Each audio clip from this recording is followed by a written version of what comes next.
pembunuhan ini memang sudah terfikir dari awal atau memang karena kartu truf tadi sudah mulai menipis sehingga wah ini sebenarnya sudah dapat uang banyak, kemudian juga nggak tahu harus ngapain kemudian dibunuh, atau sudah terfikir sejak awal ya melakukan pemerasan atau penipuan itu tadi? Saya menduga fenomena ini marak, ya, fenomena penipuan seperti ini. Nah, biasanya orang akan diam, ya, orang akan ngurus dada lalu pasrah, gitu kan.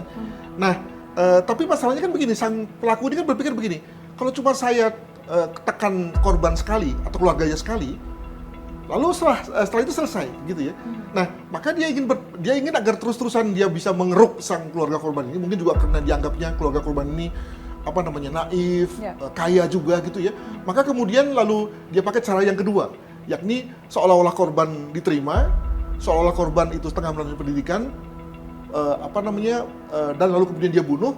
Dia bisa pakai saat itu untuk kemudian terus mengeruk uang dari keluarga korban. Jadi kelihatannya pada awalnya mungkin dia memang tidak merencanakan dan memang hanya one off lalu langsung lari, gitu ya, ambil uangnya lalu langsung pergi, penipuan biasa.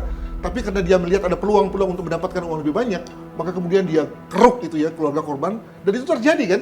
Baik, jadi memang sebenarnya tidak ada yang dilakukan oleh pelaku apapun untuk kemudian ini mengusahakan korban betul-betul masuk menjadi seorang anggota TNI, begitu ya? Saya kira begitu, karena saya kira juga setiap angkatan tentu ingin agar mendapatkan calon-calon yang terbaik kan.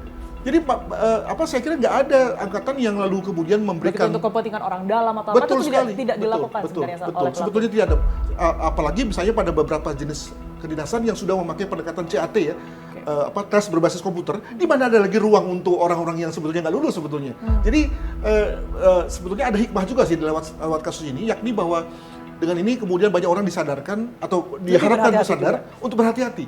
Jangan mau tergiur dengan tawaran-tawaran dari orang yang mengatakan bisa meluluskan, bisa memasukkan, padahal sebetulnya dia tidak berbuat apa-apa, yang dia ingin hanya menarik atau mengambil uang kita.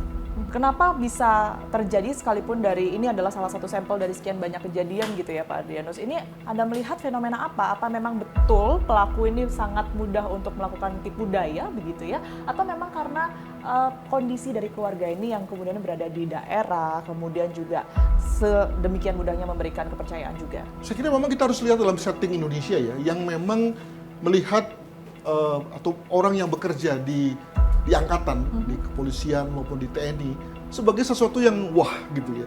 Makanya kemudian lalu banyak orang berlomba-lomba untuk memasukkan anaknya, bahkan kemudian tanpa berpikir panjang lagi gitu ya, membayar sekalipun melakukan untuk menjadi aja gitu betul. Ya. Bayangkan dengan konteks di luar negeri ya, di mana orang banyak menghindar wajib militer, di Indonesia malah mau bayar kan. Ini kan mengindikasikan ada sesuatu. Moga-moga ini juga tidak lalu menjadikan sang bintara, tamtama atau perwira itu setelah masuk menjadi anggota lalu kemudian mulai macam-macam ya dari segi integritas, moga-moga begitu ya. Tapi pada dasarnya bahwa memang masyarakat Indonesia memang menganggap bahwa bekerja sebagai jajaran itu sebagai sesuatu yang membanggakan dan membuat lalu orang ingin untuk masuk ke menjadi anggota TNI ataupun anggota Polri. Karena belum ketahuan juga ya Pak Adrianus, ini motifnya apa? Apakah memang betul karena uang saja cukup dan berhenti di situ atau ada yang lainnya? Saya kira ini soal ekonomi ya. Ekonomi. Jadi ini juga terkait dengan konteks di mana si pelaku berada, yang mungkin berasal dari jajaran yang tidak bisa ada kesempatan untuk main-main begitu ya. Nah, kemungkinan dia juga punya kebiasaan yang menarik banyak uang, membutuhkan banyak uang, maka kemudian dia butuh uang itu, lalu mulai kemudian dia menggadaikan kewenangannya. Jadi bayangkan kan pelaku ini kan sebetulnya provos kan, kalau saya nggak salah ya, yang ditakuti, yang yang menimbulkan keseganan, sehingga lalu dia berpikir bahwa dengan dia menjadi seorang provos, banyak orang yang tidak berani bertanya pada dia, dan mungkin itu yang dia manfaatkan pertama kali dalam rangka mendekati korbannya, ya. Jadi kemungkinan saya bayangkan ya bahwa setting penerimaan pada waktu itu sebetulnya steril. Tidak ada orang yang berani masuk, tidak ada orang sipil yang boleh masuk, hanya anggota. Anggota pun juga terbatas, hanya mereka-mereka yang bertugas di bagian penerimaan.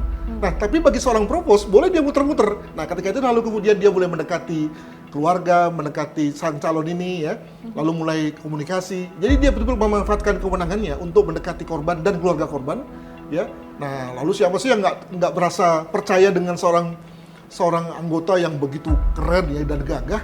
Nah, mulai iming-iming bahasa-bahasa surga ya, mulai dikeluarkan, lalu kemudian terjadilah penipuan tersebut. Begitu. Pak Adrianus, terima kasih banyak atas waktu dan juga pandangannya kepada kami. Sehat selalu. Proses penyidikan terhadap tersangka masih terus berlangsung. Pihak keluarga pun hingga saat ini masih terus menunggu proses pembongkaran makam korban dan juga pengambilan sampel tes DNA untuk membawa pulang kembali jenazah Iwan ke kampung halaman.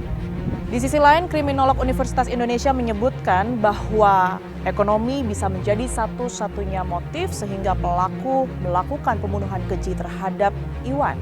Saksikan terus Fakta setiap hari Senin pukul 20 waktu Indonesia Barat hanya di TV One.